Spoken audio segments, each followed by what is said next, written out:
Welcome to Top Tier Talk. Stay tuned for insightful talks with top mind. Today we are having Rajashree, who is having 3 decades of experience in healthcare industry, especially in operation and HR. I would like to welcome Rajashree to Top Tier Talk.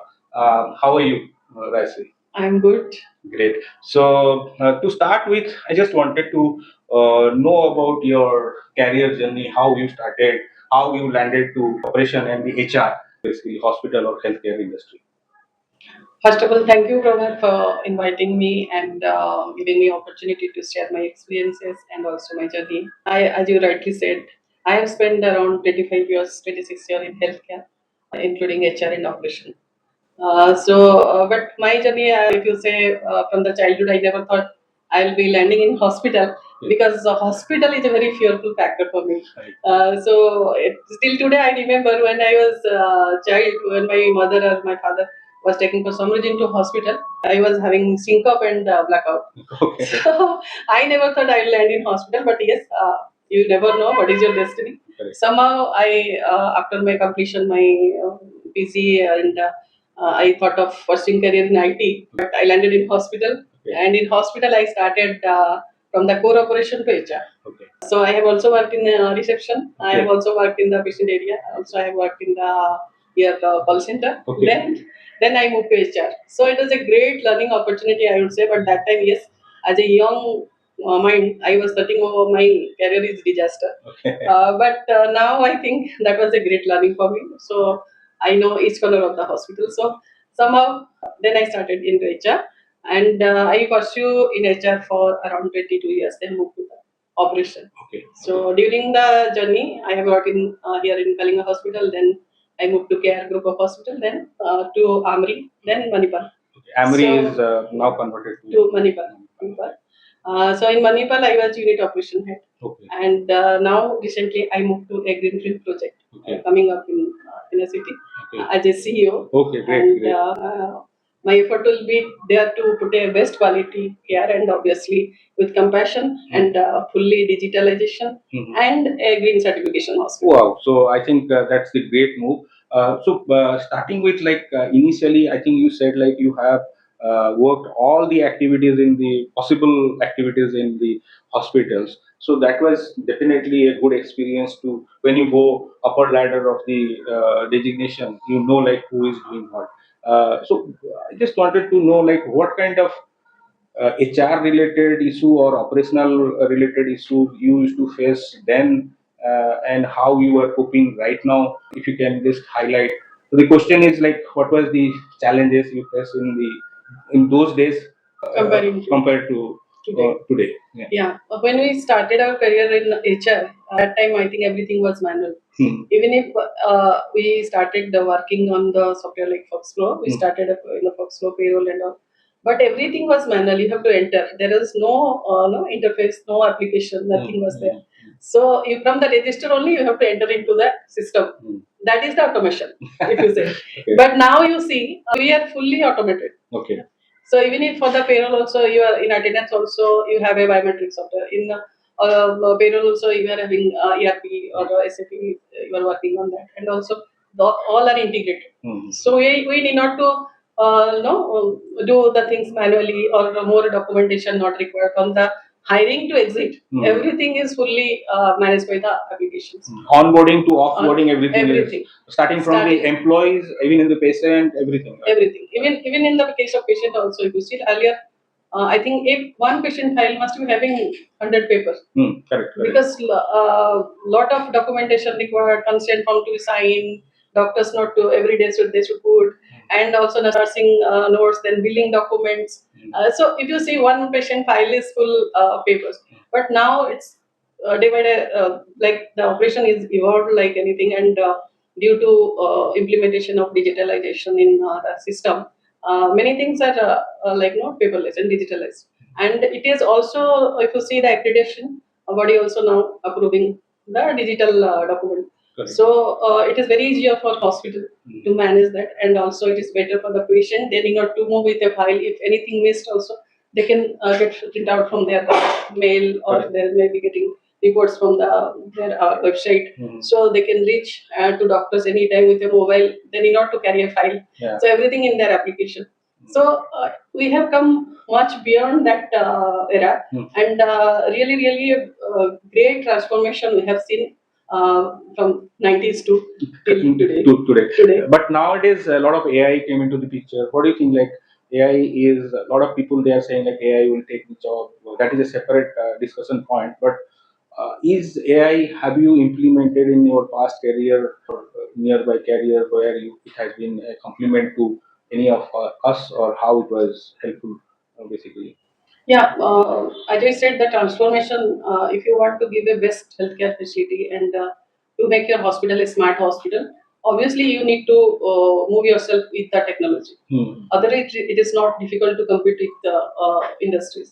And also, if you want to get better patient experience, then you have to give your full effort to understand what technology is and how much budget we should allocate for that. Correct. If you see now, when we are doing annual operating plan, maximum budget industries are putting into the IT. Okay. Why? Because this is the thing. They want to integrate the complete process. It is not very easy to manage people and processes without technology. Correct. So this is the thing. And if you see in our system already, we have used in HR also we have used Lina AI, Okay. where employees are getting a lot of benefits. They need not to come HR daily to inquire about their leave or their advance or their salary slip, everything. And in patient area also a lot of implementations are there. Doctors now completely checking their patient statistics, their parameters, and everything they are getting in applications. And also there are systems implemented, the central monitoring, that giving alert to the sisters and doctors that that patient is having high risk, or what is their parameters is going up, so they need to take some appropriate action. And wearables are also there. If you see the smartwatches, they are also. Even it is very accessible in rural areas. Those who are also sitting, they can send ECG to their doctors immediately if they are feeling something. And the clinical practices has been a little bit more effortless. More accuracy and precision is very high. Suppose your doctors, if you see now, they are mostly preferring for the robotic assisted surgery. Not that that is replacing clinician, but yes, they are getting a lot of help out of complementing that. Basically decision Because this decision is very much AI is complementing decision taking, and also accuracy is there and precision is high, and outcome is very faster and it is safer. Correct. So I think the one thing you said, the employees are now using AI chatbot so that they can just query, because handling let's say 500 bedded hospital with a lot of employees, it is hard to satisfy everybody's query. If that kind of AI is helping, then internal employee satisfaction also go up. As you also said, the doctors are getting the right information in front of them and they are taking the decision. Possibly they are also using some kind of AI. So next, what would be your advice to those hospital they are just trying to set up, or new hospitals are getting set up? What would be your thought process? Is it like digital AI should be the first priority, or they should think digital first, or maybe that's how they can their thinking, or typical thinking that no, we'll first do the construction and then we'll do these things? What is your thought process? See, when somebody is planning for the new hospital, they will definitely have the market survey and what is the trend, global trend, and where we are, where is the technology. Definitely, they will plan accordingly, I am sure. But hospital is a typical, like I would say, it is an ecosystem where you cannot say this is first or this is second. Okay, correct. So everything should be in harmony. Yes. And your process, your people, your technology, and empathy, your compassion, Correct. that human compassion, everything should be parallel. We cannot say this is first, this is second, but yes, this four basic pillar is required if you want to give the best to the people. So people should not ignore the digital technology or IT, and that actually helps them rather than is a threat. It's not a threat. It's not a threat. It's helping them, and for the better outcome, you always used to put more effort. So you are having already you said like already 25 years of experience. So what is your advice to the young management student who are maybe not in clinical process or healthcare related any degree or certification they have done? So are they have any opportunity, specifically in the HR operations side? What is your thought process? See now, if you see earlier, healthcare means only few positions: nurses, paramedics, and clinicians, and few reception people will be, billing people will be there. That is the healthcare system, if you see. But as we have evolved by the time, and maximum we are focusing in the patient-centric care. Okay. So that is not the treatment only. That is not a reactive treatment. Now people started looking at the preventive and also the post care, like care continuum. Post discharge also people are looking at some care should be given to them, some facilities should be there to be provided. So hospital looking at the bigger aspect, not only concentrating in the treatment, like for the sick people. It's from the sick people to the needy people. Okay, that's great. Yeah. So at that point of view, I would say that people are now more liking the subject of healthcare, and also colleges are now offering courses for the hospital administration. Earlier it was only 2-3 colleges maybe having the facility like AMRI and all, but now if you see all the management colleges, they are having the subject of healthcare management, and mostly the after graduation young boys and girls are actually looking for the hospital management course, even if they are not from the clinical background.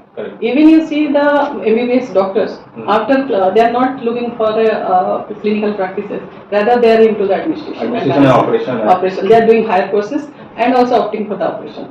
So this is actually giving a very rewarding position for them, maybe a satisfying effort for them, like if they are doing something for the patient or people.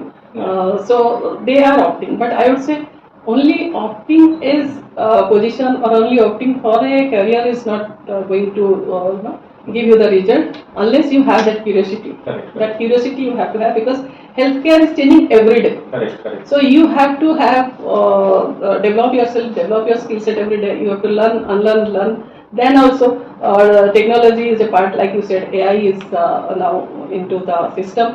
So that part also you have to, that knowledge you have to also gain, and you have to develop yourself. Second thing is, it's a profession with compassion. That soft skill you have to have. Even if you are a tech person, even if you are a clinical person, even if you are a non-clinical person, but everybody should have that compassionate and empathy, for which healthcare actually stands for. So patient, if you say they are having a trust. Even we are saying that AI will replace human resource. No, it cannot be. Why? Because the trust. The trust. Then suppose we are having in a discipline 5 doctors. Suppose I am having a trust to any one doctor, I will go to him only. And why? Because I love his counseling. I love his way of behaving. I love his way he counsel me or take care of me. So that part always there will be there in the healthcare. So that thing they need to take care, they need to learn, they need to also audit themselves, and they should handle, manage their emotion and their sacrifice, their compromise their life, because healthcare is a 24/7 job. But I am sure they will enjoy this job like anything. End of the day, there will be great satisfaction when you see a smile in the face of the patient. Yes, that's everything actually. So now coming to my last question. As you also said, a lot of people have myths or truths. I don't know. You only say that AI will replace most of the job in many sectors. But how it will be affecting the healthcare industry or hospital? I know it is complementing, but what is your thought process in that AI? I would say in one sentence, if you ask me, the answer to this question is AI is an enabler. Correct. It will definitely empower more to the healthcare professionals to deliver the best. So it is not going to replace them. Rather, it will add value to their system and it will add value to their profession. Thank you very much for joining us and recording this video. Definitely, it will be eye-opener for the healthcare sector and how they are operating, how they are managing their resources. And I would like to congratulate for your new upcoming position. And thank you very much for joining. Thank you. Thank you for watching Top Tier Talk. Stay tuned for more insightful talks with top minds. See you next time.